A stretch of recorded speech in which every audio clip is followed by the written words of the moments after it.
నమస్కారం వార్తలకు స్వాగతం. ముందుగా ముఖ్యాంశాలు.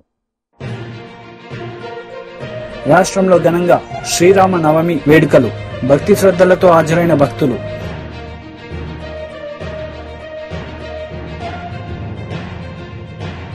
టీడీపీ అధికార ప్రతినిధి కొమ్మారెడ్డి పట్టాభిరామ్ మీడియా సమావేశం.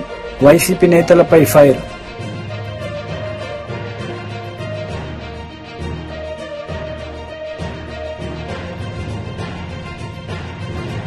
MP Laxman press meet. ఇరు పార్టీలపై ఫైర్.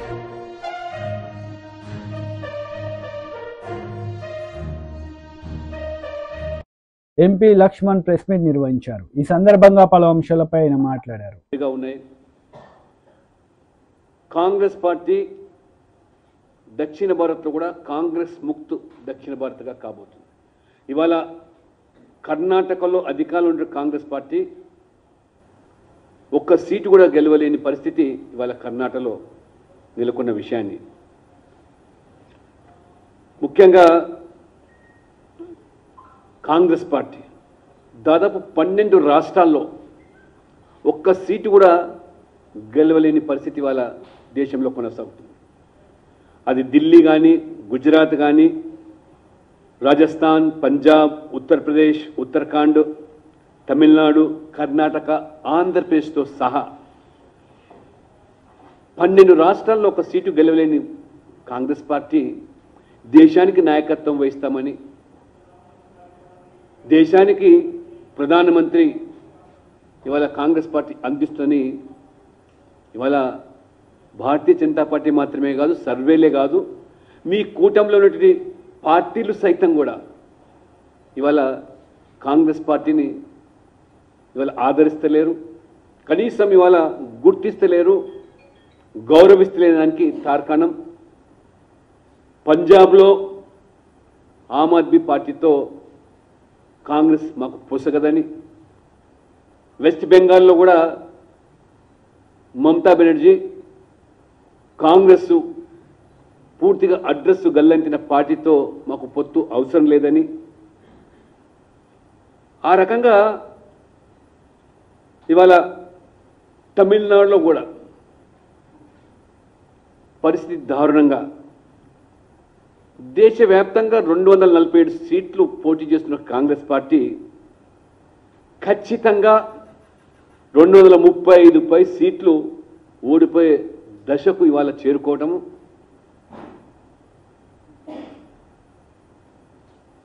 మమతా బెనర్జీ స్వయంగా కాంగ్రెస్ ఇవాళ 400 సీట్లు పోటీ చేసినా 40 సీట్లు కూడా గెలవలేదని, గెలిచే పరిస్థితి లేదని స్వయంగా ఇవాళ మమతా బెనర్జీ గారు బాహాటంగా ప్రకటిస్తూ ఉంటే ఈరోజు ప్రధాన ప్రతిపక్ష పార్టీ హోదా కూడా దక్కే పరిస్థితి లేదని చెప్పి ఇవాళ స్పష్టమవుతూ ఉంటే ఇవాళ కాంగ్రెస్ పార్టీ తెలంగాణలో నేల విడిచి సాము చేస్తున్నట్టుగా ఇవాళ భ్రమలో తేలిపోతూ ఉన్నారు. రాహుల్ గాంధీ గారు ప్రధానమంత్రి అయిపోతారని పగటి కలలు అంటూ ఉన్నారు. ఇవాళ ముఖ్యంగా ఇవాళ కాంగ్రెస్ పార్టీ దిక్కుతోచని పరిస్థితిలో దేశం మొత్తం మీద కూడా కాంగ్రెస్ తుడిచిపోతూ ఉంటే తెలంగాణలో కూడా మినుకుమంటూ అసెంబ్లీ ఎన్నికల సందర్భంగా ఇచ్చిన హామీలు, ఉచితాలు, గ్యారెంటీలు అమలు పరచలేక, నెరవేర్చలేక ఇవాళ మహిళలు, రైతులు ఆగ్రహాన్ని చవిచూసే పరిస్థితి రావడంతో ముఖ్యమంత్రి రేవంత్ రెడ్డి గారు ఒక అభద్రతా భావంతో ముఖ్యమంత్రి కాకముందు వారు చేసిన ఆర్భాటం, హడావిడి, వారి మాటల తూటాలు వాళ్ళ ముఖ్యమంత్రి అయిన తర్వాత పలచబడ్డ విషయాన్ని ఇవాళ వారు ఒక అయోమయ పరిస్థితిలో కాంగ్రెస్ పార్టీలో అంతర్గత కలహాలతో, ముఠాలతో ఒకవైపు సతమతం అవుతూ ఉంటే 4 మాసాలకే ఇవాళ కాంగ్రెస్ పార్టీ ప్రజా ఆగ్రహాన్ని చవిచూసే పరిస్థితి. అందుకనే ఒక నాటకీయ ఫక్కీలో బీజేపీని అడ్డుకునే కుట్రలో భాగంగా Congress party, BRS, Majlis party, కమ్యూనిస్టులు సైతం కూడా ఈ తెలంగాణలో ప్రత్యక్షంగా పరోక్షంగా ఒక చీకటి ఒప్పందంలో భాగంగా మోదీ గారికి పెరుగుతున్న ఆదరణ, మోదీ గారి పట్ల ప్రజల ఆకర్షణను సహించలేక ఇవాళ టీడీపీ అధికార ప్రతినిధి కొమ్మారెడ్డి పట్టాభిరామ్ మీడియా సమావేశం నిర్వహించారు. ఈ సందర్భంగా పలు అంశాలపై ఆయన మాట్లాడారు. హోటల్ నడుపుతా ఉన్నావు, జేడి స్వీట్స్. ఆ హోటల్లో డైరెక్టర్లు ఎవరయ్యా? ఇవాళ ఇన్ఫర్మేషన్ ది. ఇవాళ రాష్ట్ర వ్యాప్తంగా ఉన్నటువంటి ప్రజలందరూ కూడా ఒకసారి పరిశీలించండి. కేసినేని హోటల్స్, దానిలో ఉన్నటువంటి డైరెక్టర్లు, దాని ఓనర్లు ఎవరయ్యా అంటే ఇవాళ ఆయన కింద పనిచేసేటటువంటి ఒక గుమస్తా, పనిచేసేటటువంటి ఒక మేనేజరు. ఏం కర్మయా నీకు? ఎవడైనా తాను చేసేటటువంటి వ్యాపారానికి తన పేరు మీద చేసుకుంటారు, తన పేరు మీద దర్జాగా నడుపుకుంటారు. నువ్వు బ్యాంకులకి బురుడి కొట్టించినటువంటి 420 కాబట్టి, రేపు మాపు జైలుకి వెళ్లాల్సినటువంటి వ్యక్తివి కాబట్టి, ఆఖరికి నువ్వు చేసే వ్యాపారాన్ని కూడా నీ పేరు మీద పెట్టుకోకుండా పేర్లు మార్చి నీ గుమస్తాల పేర్లు పెట్టావు కదయా. అంతకంటే దగులుబాజీ పని ఏమైనా ఉంటుందా? ఇటువంటి చీటర్లని పక్కన పెట్టుకుని కోవర్టు నాని అనేటటువంటి ఒక 420 వెల్లంపల్లి, ఈ కొబ్బరి చెప్పుల మంత్రిగా పేరు సంపాదించినటువంటి వ్యక్తి, ఇటువంటి చీటర్లను పక్కన పెట్టుకుని విజయవాడలో గెలవాలి. ఎవరిపైన? ఒక కేసినేని చిన్ని గారి పైన, ఒక బోండా ఉమామహేశ్వరరావు పైన మీరు గెలవటం సాధ్యమా? ఇటువంటి చీటర్లని విజయవాడ ప్రజలు ఆదరిస్తారా? ఇవాళ ఎట్టి పరిస్థితుల్లో ఇటువంటి చీటర్లకి డిపాజిట్లు దక్కే అవకాశం లేదని తెలిసి ఇవాళ విజయవాడ సెంట్రల్ నియోజకవర్గంలో ఈ గులకరాయి డ్రామాకి తెరలేపారు. ఇవాళ ఒకటే చెప్తా ఉన్నాం, విజయవాడ పోలీస్ కమిషనర్ కాంతి రాణా టాటా గారికి, ఏమండి రాణా గారు, మీ ప్రెస్ మీట్ ఒక జబర్దస్త్ కామెడీ షో కింద మారిపోయింది. అది తెలుసా మీకు? ప్రెస్ మీట్ లో ఏం మాట్లాడారో తెలుసా మీకు? అరచేతి సైజులో ఉన్నటువంటి రాయి ముఖ్యమంత్రి గారికి తగిలి, వెల్లంపల్లికి తగిలి అట్నుంచంటే గాల్లో ఎగిరిపోయిందా? ఏమన్నా కొద్దిగా కామన్ సెన్స్ తో మాట్లాడారా మీరు? ఇటువంటి డ్రామాల్లో మీరు కూడా పాత్రధారులు అవుతా ఉన్నారా? ఖచ్చితంగా దీని పర్యవసానాలు మీరందరూ కూడా అనుభవిస్తారు. రేపు రాబోయేది ఎన్డీఏ ప్రభుత్వం, చంద్రబాబు నాయుడు గారి సారథ్యంలో ఎన్డీఏ ప్రభుత్వం ఏర్పడబోతా ఉంది. ఎవ్వరిని కూడా వదిలిపెట్టే ప్రసక్తే లేదు. ఇవాళ జగన్ పర్సనల్ సర్వీస్ చేస్తున్నటువంటి ఈ పోలీస్ అధికారులందరినీ కూడా హెచ్చరిస్తున్నాం, మిమ్మల్ని ఎవ్వరిని కూడా వదిలిపెట్టే ప్రసక్తే లేదు. ఒక్కసారి పొరుగు రాష్ట్రంలో ఏం జరుగుతుందో ఒకసారి గుర్తు చేసుకోండి. ఆ రోజున అక్కడున్నటువంటి ప్రభుత్వానికి కొమ్ము కాస్తూ, వారి మోచేతి నీళ్లు దాగుతూ, వారు విసిరినటువంటి చిల్లరికి కక్కుర్తిపడి కొంతమంది ఫోన్ ట్యాపింగ్లకు పాల్పడ్డారు. ఏం జరిగింది ఈ రోజున? ప్రభాకర్ రావు పరిస్థితి ఏంటి ఈ రోజున? అక్కడ ఇంటెలిజెన్స్ చీఫ్ గా ఉన్నటువంటి ప్రభాకర్ రావు ఈ రోజున తప్పించుకుని తిరుగుతూ ఉన్నాడు విదేశాల్లో. ఒక దొంగలాగా పారిపోయాడు వాళ్ళ ప్రభాకర్ రావు. ఫోన్ ట్యాపింగ్ కేసులు అడ్డంగా దొరికిపోయి రేపు మీ పరిస్థితి కూడా అదే. మిస్టర్ కాంతి రాణా టాటా, మిస్టర్ సీతారామాంజనేయులు, రేపు మీ పరిస్థితి కూడా అదే కాబోతూ ఉంది. మీరు గుర్తుపెట్టుకోండి. ఈ గులకరాయి డ్రామాలో మండలి మాజీ చైర్మన్ ఎంఏ షరీఫ్ మీడియా సమావేశం నిర్వహించారు. ఈ సందర్భంగా పలు అంశాలపై ఆయన మాట్లాడారు. ఆంధ్ర రాష్ట్ర ప్రజానికాన్ని మోసం చేయాలని ఈనాడు వైఎస్ఆర్సీపీ మరి పన్నాగాలు పన్నుతున్న విషయం మనందరం కూడా చూస్తున్నాం. ముఖ్యంగా ఈనాడు ముస్లింలు పేదరికంలో మగ్గుతున్నారు, నిరుద్యోగం అవిద్యతో బాధపడుతున్నారు, సతమతమవుతున్నారు.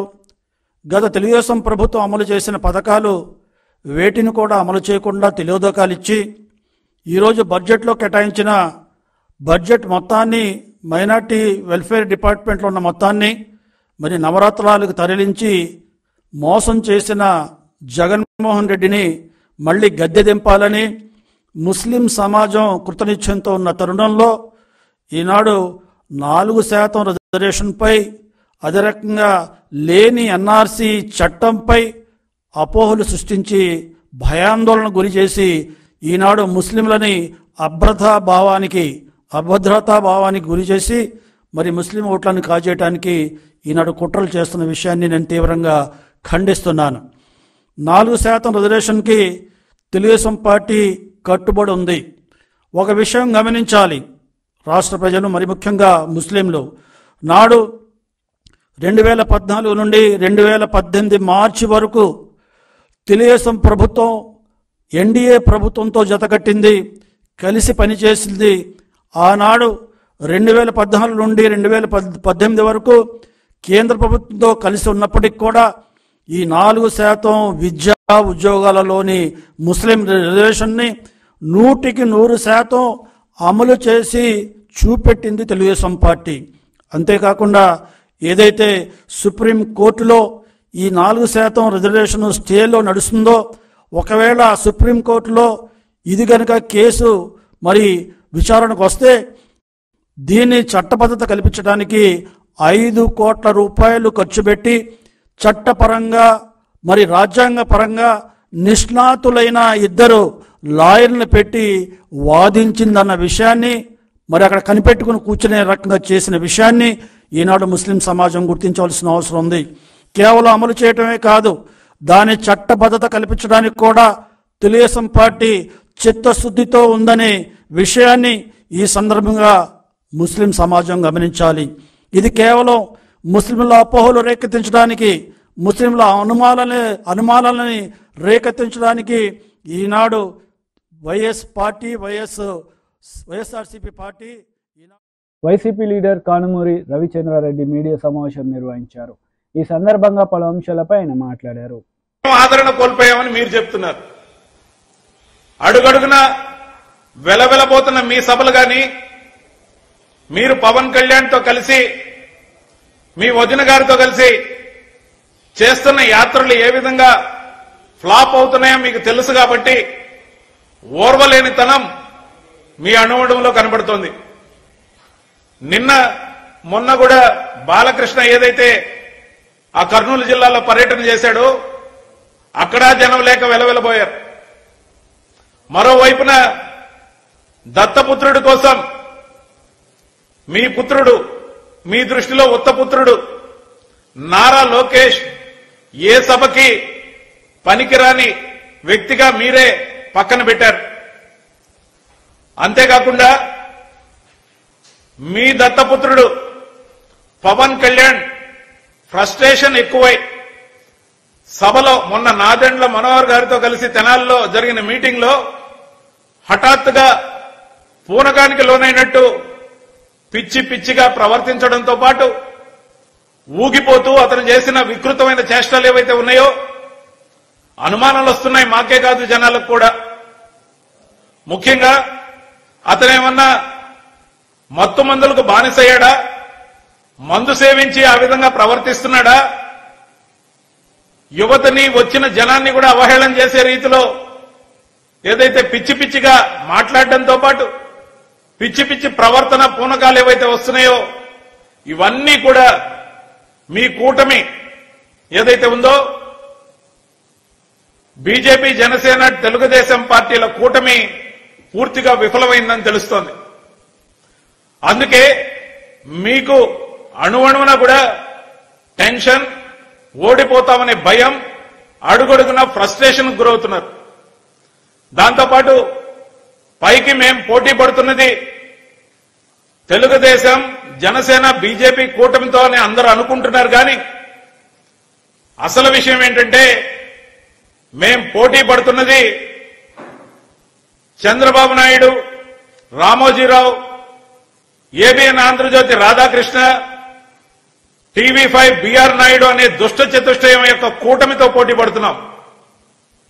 ఖచ్చితంగా కూడా ఈ కూటమి భవిష్యత్తు కూడా రాబోయే రోజుల్లో ఖచ్చితంగా తెల్లారుతుంది.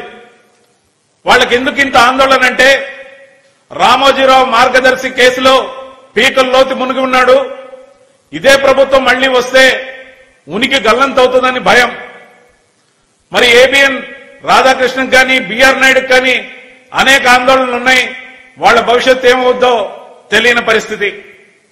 ముఖ్యంగా ఏబిఎన్ రాధాకృష్ణ ఆధ్వర్యంలో కాంగ్రెస్ ని కూడా మేనేజ్ చేసి అవాకులు చెవాకులు ఏదైతే పేలుతున్నారో కడప జిల్లా నుండి మొదలైన ఆ స్కిట్లన్నీ కూడా ఏబిఎన్ రాధాకృష్ణవే అని అందరికీ తెలుసు.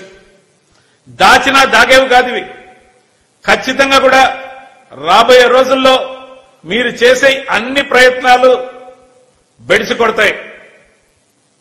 ఎందుకంటే ప్రజాదరణ కోల్పోయిన మీరు కేవలం వ్యతిరేక కథనాలు ఈనాడు ఆంధ్రజ్యోతిలో రాయించి ఆ బయాసుడు 4-5 ఛానళ్లలో వార్తలు గుప్పించి తద్వారా నెగటివ్ న్యూస్ ద్వారా మీరు అధికారాన్ని సాధించాలనుకునే ఎత్తుగడ మీది. కానీ వైఎస్ జగన్మోహన్ రెడ్డి గారు ముఖ్యమంత్రిగా అమలు చేసిన 129 హామీల్లో 99% కంప్లీట్ గా అమలు చేసి ఒక హామీని పాక్షికంగా అమలు చేసి 2,70,000 కోట్ల రూపాయలు ప్రజలకు దళారీలు లేకుండా చేర్చి జన్మభూమి కమిటీల అరాచకాలు లేకుండా చేసి ఏదైతే ప్రజలకు నేను చేసిన మేలు చేరి ఉంటేనే నాకు ఓటేయమని అడుగుతున్న ఒక real hero in politics. Minister Komatireddy Venkatareddy media సమావేశం నిర్వహించారు. ఈ సందర్భంగా పలు అంశాలపై ఆయన మాట్లాడారు. రూపాయలకి ఇవాళ సన్నోట్లు వండించినాం. నేను మిరియాలు కూడా 15 రోజుల ముందు పోకముందు 21,000 తీసుకున్నాను. నిన్న పోయి అడిగితే 24,000-25,000 తక్కువలో తక్కువ పడ్డది సార్, నువ్వు వచ్చిపోయినాం కాను. ఎప్పుడైనా రైతుల గురించి మాట్లాడినా? ఎంతసేపు ఇసుక అమ్ముకోవడం, షాబాద్లో 80 ఎకరాల ఫామ్ హౌస్ కట్టుకోవడం, 1,000 కోట్లు సంపాదించి తిండికి లేనోడు జగదీష్ రెడ్డి. ఇలాంటి వాళ్ళని పెట్టుకోనంట కాంగ్రెస్ పార్టీ ఏడాదిలో పతనం అయింది. రేవంత్ రెడ్డి ముఖం చూస్తే అర్థమైపోయింది ఆయన ముఖం చిన్నపోయిందని. ఆయన ముఖం చూసి మాట్లాడే ధైర్యం లేక 2 సార్లు అసెంబ్లీ సెషన్లో ముఖం లేక ఏడ తిట్టుబడవలు చూస్తుందో నీ బండారం బయటపడుతున్నా. అసెంబ్లీకి రాని దొంగవు నువ్వు. అసెంబ్లీకి రాని ముఖం లేదు నీకు. రేవంత్ రెడ్డి గారు కోమటిరెడ్డి వెంకరెడ్డి గారి గురించి రోజు మీరు మాట్లాడినా ఎవరు నమ్మడం? నీ దోపిడి దొంగ ఉదాహరణ తయారు చేయలే. ఏం మాట్లాడుతున్నా అక్కడ వాళ్ళ అడ్వకేట్లు కానీ వాళ్ళు మాట్లాడి అప్పుడప్పుడు ప్రెస్కి వస్తే నా జడ్జి కూడా కోప్పడ్డాడు. ఒకరోజు నా కొడుకు ఎగ్జామ్స్ ఉంటారు, ఒకరోజు నాకు బీపీ ఎక్కువైంది అంటారు, ఒకరోజు స్టార్ క్యాంపెయిన్ కాబట్టి క్యాంపెయిన్ చేయాలి బేలీ అన్నారు. మొత్తం దోసుకున్నట్టు సూత్రధారి పాత్రధారి ఆమె అని చెప్పినాక ఎట్లా సిగ్గొస్తలేదు అర్థమవుతలేదు. కేసీఆర్ గారికి ఎట్లొచ్చి ప్రచారం చేస్తున్నాడు పబ్లిక్ అర్థం కాలేదా? బతుకమ్మ చాటన మందుబాటిలు అమ్ముకున్న వాళ్ళ పార్టీకి కూడా ఓటేస్తారా? ఒక్క సీట్ రాదు. 12-13 సీట్లు పెట్టుకున్నాం. 15 మిషన్ మా టార్గెట్. 12-13 సీట్లతో ఇలా పార్లమెంట్లో గెలుస్తున్నాం. ఆ తర్వాత 3 నెలలు బీఆర్ఎస్ పార్టీ దుకాణం బంద్ అవుతుంది, ఆ పార్టీ ఉండదని చెప్పి నేను ఖచ్చితంగా చెప్తున్నా. ఆయన అట్లా మాట్లాడుతుంది కాబట్టి వాళ్ళు ఏం కుట్రలు చేస్తున్నాం మాకు తెలిసిపోద్ది. దానికి డబల్ కుట్రలు చేస్తాం. కుట్రలు చేయము మేము చేసే పనులు చూసే వస్తారు వాళ్ళు. నీ పార్టీని బొందబెట్టేది ఖాయం. నువ్వు చూసుకో, నువ్వు రేపటికెళ్ళి కోమటిరెడ్డి వెంకరెడ్డి ఏందో తెలుస్తుంది. నువ్వు మాట్లాడినావు కదా మాటలు. నల్గొండను ముంచి మా ఏఎంఆర్కి నీళ్లు రాకుండా కనీసం లైనింగ్ చేయకుండా ఇంకా మొక్కలు లేకుండా మాట్లాడుతున్నావు. మన సూర్యాంపేటకు వచ్చిండు, మన అంతకుముందు నల్గొండకు వచ్చిండు, ముషంపల్లికి పోయిండు. 10 ఏళ్ళ కింద వాళ్ళ ఆయన ముషంపల్లి 10 సార్లు వస్తాను. పదవికి ఇంట్లో కూర్చొని ఏడ్చుకుంటా అలా కొడుకుని పంపించింది ముఖం లేక. సొరంగం పూర్తి చేస్తే ఇవ్వాలా బ్రహ్మాండంగా ఉంటుండే కదా మా జిల్లా. అందుకనే మీ అందరి ద్వారా ఒకటే కేసీఆర్కి చెప్పదలుచుకున్నాం. దాని కిందనే మళ్ళీ ఆయన కూడా ఇచ్చాడు. రేవంత్ ఖచ్చితంగా బీజేపీలకు పోతాడు. ఈ మెంటల్ అయింది ఆయనది కొడుకులకు, తండ్రి కొడుకులకు, ఆ బామ్మర్దికి కొంచెం కూడా ఆ కవిత జైల్లోకి పోయేసరికి మెంటల్ అయింది. ఎట్లా 2 ఏళ్ళు బెయిల్ రాదు. మేము కూడా పోతాం ఫోన్ ట్యాపింగ్లా, కాళేశ్వరంలా, యాదాద్రిలా. మనోడు కూడా పోతాడు. మన జిల్లా వాడు కూడా అలా లోపలికి బెయిల్ వచ్చేది ఉన్నది. 50,000 కోట్లకు పెంచింది దాన్ని 29,000 కోట్లకు. జనసేన అధినేత పవన్ కళ్యాణ్ శ్రీరామనవమిని పురస్కరించుకొని ప్రజలకు సుపరిపాలన అందించే దిశగా అభ్యర్థులతో ప్రతిజ్ఞ చేశారు. ఈ సందర్భంగా ఆయన మాట్లాడారు. ప్రజలకు నచ్చే ప్రభుత్వమే పాలనకు గీటురాయి కావాలి. మన లక్ష్యమైన ప్రతి చేతికి పని, ప్రతి చేనుకు నీరు అందించడం ద్వారా వలసలు పస్తులు లేని వికసిత ఆంధ్రప్రదేశ్ ఆవిష్కరణకు భూమిక సిద్ధం చేయటమే మనందరి ఉమ్మడి బాధ్యత.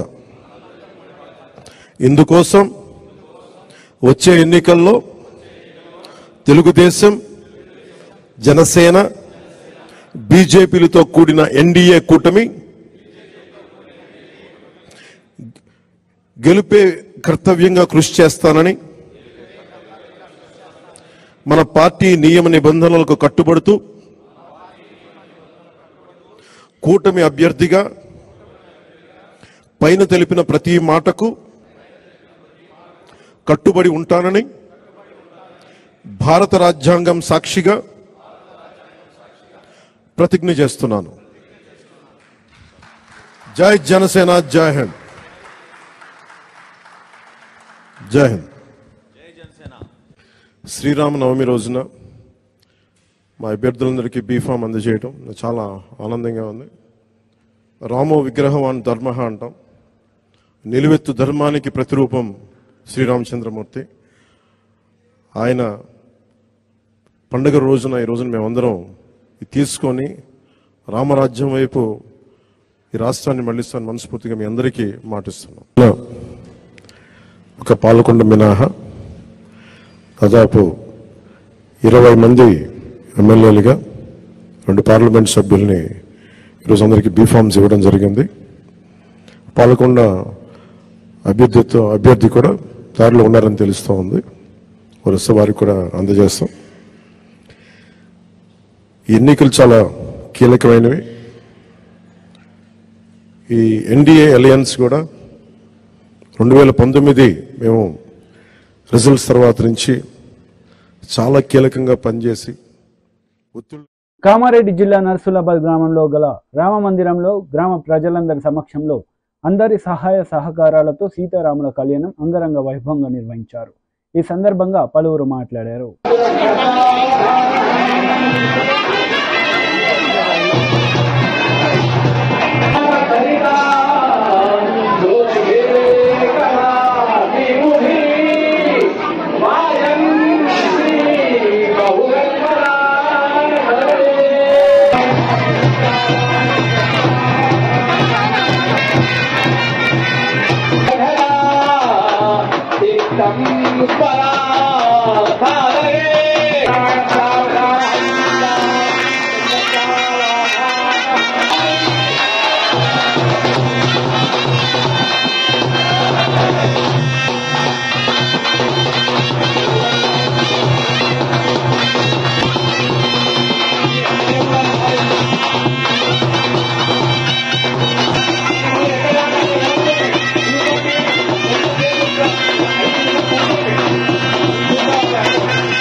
వార్తలు ముగించే ముందు ముఖ్యాంశాలు మరోసారి.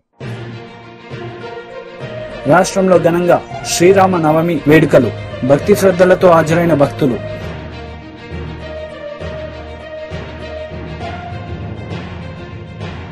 టీడీపీ అధికార ప్రతినిధి కొమ్మారెడ్డి పట్టాభిరామ్ మీడియా సమావేశం, వైసీపీ నేతలపై ఫైర్.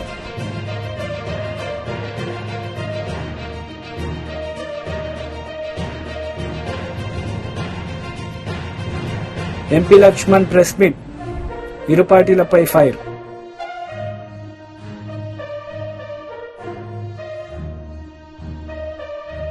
ఈ వార్తలు ఇంతటితో సమాప్తం. తిరిగి ప్రసారమయ్యే వార్తలు మళ్ళీ కలుద్దాం. అంతవరకు సెలవు. నమస్తే.